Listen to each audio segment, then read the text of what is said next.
संचंगे संचंगे ओ संजू चंगे वाला 20 रुपए में 20 रुपए बड़ा बड़ा कोई 20 रुपए में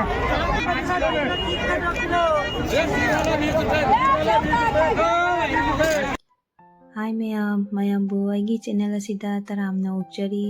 अदो मयाम ngasisu video अनोबा मा पुदुना लाक्चरे ngasi video sidi karino habada mayam Saturday market jinghanjareke ko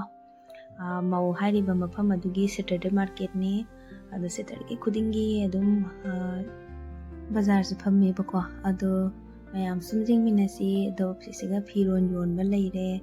fi degi gai degi makhal mathel gi loina phangani ko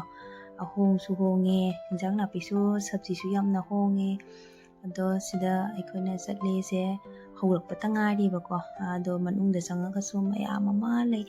ado sida su leire kai kina thoba phiron angang singi khangde kai khangde loina yon bu su leire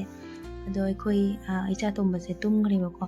cha nupa ahan do di thanamme ma di chawrabani na dum imamana basinga sanaraga dum leihore bako ꯑꯩꯈꯣꯏꯁꯨ ꯌꯥꯝꯅ ꯀꯨꯏꯔꯣꯏꯗ ꯑꯗꯨꯕꯨꯗꯤ ꯑꯗꯨꯝ ꯄꯣꯠꯆꯩ ꯈꯔ ꯂꯩꯔꯒ ꯁꯕꯖꯤ ꯈꯔ ꯂꯩꯔꯒ ꯑꯗꯨꯝ ꯍꯜꯂꯗꯧꯅꯦ ꯑꯗꯨ ꯁꯤꯗ ꯂꯩꯔꯦ ꯃꯌꯥꯝ ꯑꯁꯤꯅ ꯀꯩꯀꯩ ꯀꯞ ꯅꯨꯡ ꯀꯁꯨ ꯂꯩꯔꯦꯕꯀꯣ ꯑꯁꯤꯅ ꯄꯥꯄꯔ ꯃꯌꯥꯝ ꯂꯩꯔꯦ ꯃꯈꯜ ꯃꯊꯦꯜꯒꯤ ꯔꯤꯡ ꯄꯥꯄꯔ ꯀꯩꯗꯒꯤ ꯁꯤꯅ ꯀꯞꯁ ꯃꯌꯥꯝ ꯑꯃ ꯂꯩꯔꯦꯀꯣ ꯑꯁꯤꯅ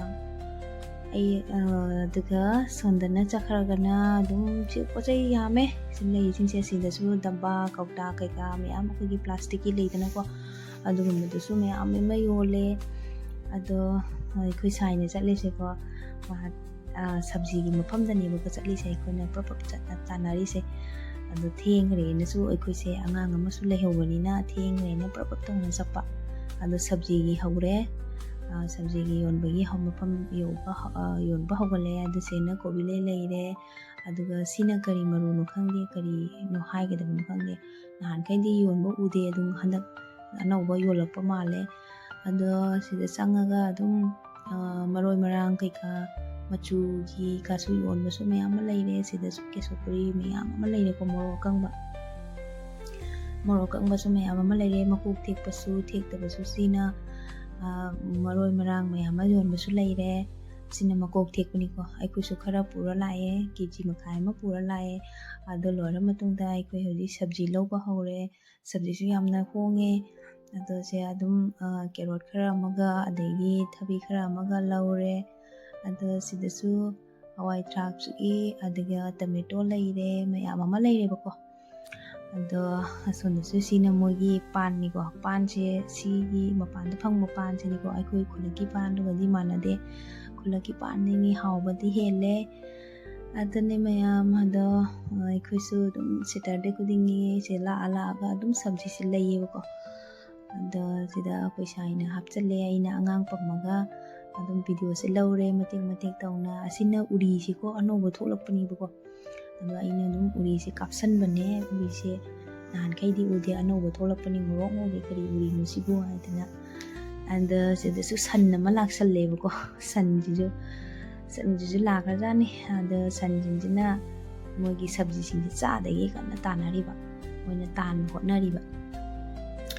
ꯑꯗꯨ ꯁꯤꯗ ꯄꯥꯂꯛꯁꯦꯅ ꯂꯨꯄꯥ 10 ꯄꯤꯌꯦ ꯃꯄꯨꯟ ꯑꯃꯗ 10 ꯇꯧꯅ ꯌꯣꯜꯂꯦ ꯑꯗꯨꯒ ꯁꯤꯗꯁꯨ ꯄꯥꯂꯛ ꯌꯣꯟꯕ ꯂꯩꯔꯦ ꯃꯀꯣꯛ ꯊꯦꯛꯄꯁꯨ ꯊꯦꯛꯇꯕꯁꯨ ꯌꯥꯝꯅ ꯌꯣꯜꯂꯦ ꯑꯗ ꯃꯅꯥ ꯃꯁꯤꯡꯒꯤꯅꯤꯀꯣ ꯑꯗꯨꯝ ꯌꯣꯜꯂꯦ ꯑꯗꯨꯏꯁꯨ ꯌꯥꯝꯅ ꯊꯣꯏꯅ ꯍꯦꯟꯅ ꯑꯩꯈꯣꯏ ꯁꯣꯝꯗ ꯐꯪꯕꯗꯧꯅꯗꯤ ꯐꯪꯗꯦꯀꯣ ꯑꯁꯤꯅ ꯃꯇꯔꯅꯤ ꯍꯥꯏꯗꯤ ꯍꯋꯥꯏ ꯊꯔꯥꯛꯇꯣ ꯑꯗꯨꯅ ꯐꯨꯜ ꯀꯣꯕꯤꯅꯤ ꯐꯨꯜ ꯀꯣꯕꯤꯁꯤꯁꯨ ꯌꯥꯝꯃꯦ ꯐꯨꯜ ꯀꯣꯕꯤꯁꯤꯅ ꯑꯃꯗ 10 ꯍꯥꯏꯌꯦꯕꯀꯣ ꯑꯗꯨꯝ 10 ꯄꯤꯕꯁꯨ ꯂꯩ ꯈꯤꯇꯪ ꯆꯥꯎꯕꯗꯨꯅ 30 ꯍꯥꯏꯔꯦ ꯑꯗꯨꯒ ꯑꯗꯨꯃꯥꯏꯅ ꯇꯧꯔꯦ ꯑꯗꯣ ꯑꯩꯈꯣꯏꯁꯨ ꯄꯣꯠꯆꯩ ꯈꯔ ꯁꯨꯝ ꯈꯜꯂꯦ ꯑꯗꯣ ꯁꯨꯝ ꯃꯌꯥꯝ ꯌꯦꯡꯃꯤꯟꯅꯁꯤ ꯃꯇꯦꯛ ꯑꯃ ꯑꯗꯨꯝ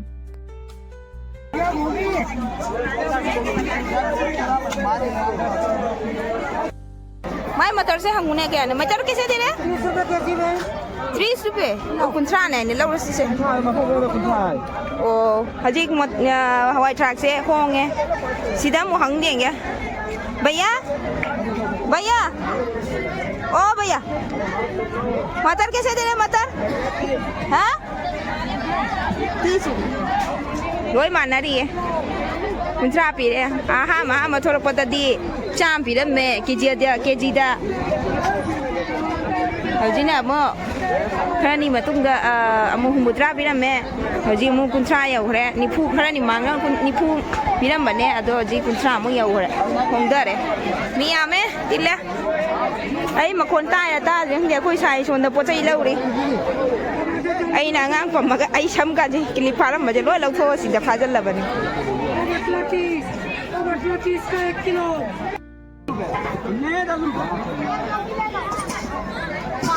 alu ano wan tani hojik thoi ni alu ari ba ka lai tere hojik no wo se na koi ne thame एक नंबर सुपर आलू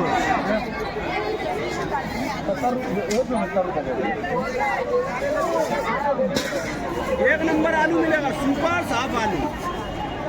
हरा पीला नहीं मिलेगा बिल्कुल पकाओ आलू मिलेगा हाँ भूरा लाल 15 प्याज आलू 15 रुपए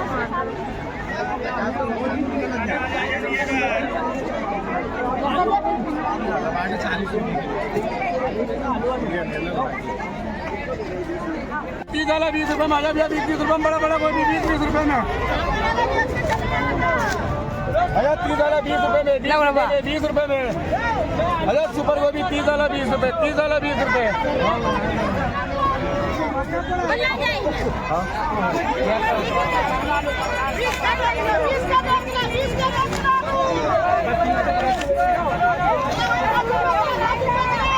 30 वाला 20 रुपए बड़ा बड़ा गोभी चलो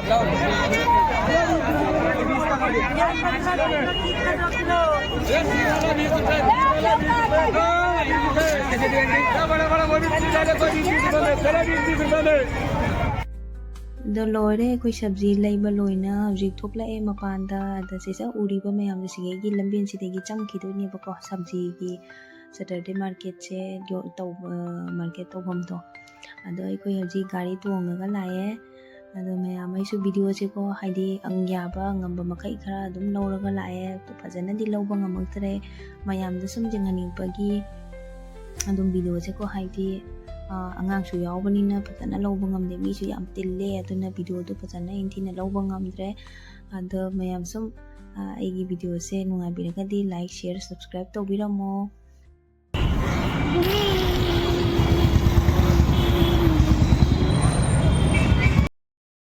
mayam ko yawra e do sida leire ngasai leire ko henjang napi mayam do asina tilau leire ko tilau se kilo ani ra nang lawrei sa tilau se kilo ani ni kilo da kaya ye tara manga pi ado kuntra gi kilo ni lawra e adaga sigena carrot leire kenoga thabiga ado sina tomato se lupa keno hai kilo da ni phu hai ba ko ado kilo ma pore adaga sina keno ni fulgobi leire fulgobi lupa kun si ama sida sina palak leire palak sina lupa tara mapun sida aduga sina fadigom leire ko fadigom sisu lupa tara ne aduga sina kesopuri se kilo da sam kun ni ne hai ba ko ado kilo adha kilo ka pore e ado sina keno uri ni uri se ko ano bo thokpa male ado lupa kun gi ni adha kilo da adun sina alu no ba sida leire alu no lupa tarapi kilo da lupa tarapi kilo ni pula e adaga sida leire morok se powa mo pore lupa kungi sa leire ngasigi henjang napi adaga chicken su keno mo pore kilo mo pula e ko ngasigi henjang napi sida leire mayam hong bara tang bara mayam haibiro adu sina chanam je pawa da keno hai ba ko kya ya आधा kilo दो humbu hai bani pawa ma pula आधा kilo ma ko pore se आधा kilo ni adu sing se leire sing ju khara ma pore e se leire mayam henjang napi mayam da ado mayam blog se swai se lotion jarage ngasi di Saturday market o yam sathi na idi thinga ko mi se tin ma hele ba ko idi thinga kana adum mamal do haidi sum hongdara idana ko aduna ngalingai matam dadi mi singe lakna bo watli ba adu thinga kana hena mi se tin chale ado koina habji yore se pung nungthangi pung 8 mukhai 3 mukhai tare ba ko ado thenge matam se jing thamthagi matam moi bani na adum yang na sanda ta san gi ba mukung khangau di ba adune mayam ngasi gi blog se swai se lotion jarage ado nungai biraga di like share subscribe to biramo ꯑꯗꯣ ꯏꯆꯥꯅꯨꯄꯥ ꯑꯍꯟꯁꯦ ꯁꯨꯝ ꯃꯥꯗꯤ ꯄꯨꯗ꯭ꯔꯦꯕꯀꯣ ꯑꯗꯨꯝ ꯆꯥꯎꯔꯕꯅꯤꯅ ꯃꯃꯥꯟꯅꯕꯁꯤꯡꯒ ꯁꯨꯝ ꯁꯥꯟꯅꯅ ꯂꯩꯍꯧꯔꯦ ꯑꯗꯣ ꯃꯥꯒꯤꯁꯨ ꯑꯆꯥꯄꯣꯠ ꯄꯨꯕꯤꯔꯛꯑꯦ ꯑꯗꯣ ꯆꯥꯔꯦ ꯅꯪ ꯑꯆꯥꯄꯣꯠꯇꯨ ꯌꯦꯡꯍꯜꯂꯛꯑꯣꯗꯅ ꯑꯗꯨꯅꯦ ꯃꯌꯥꯝ ꯚꯤꯗꯤꯑꯣꯁꯦ ꯁ꯭ꯋꯥꯏꯁꯦ ꯂꯣꯏꯁꯤꯟꯖꯔꯒꯦ ꯕꯥꯏ ꯕꯥꯏ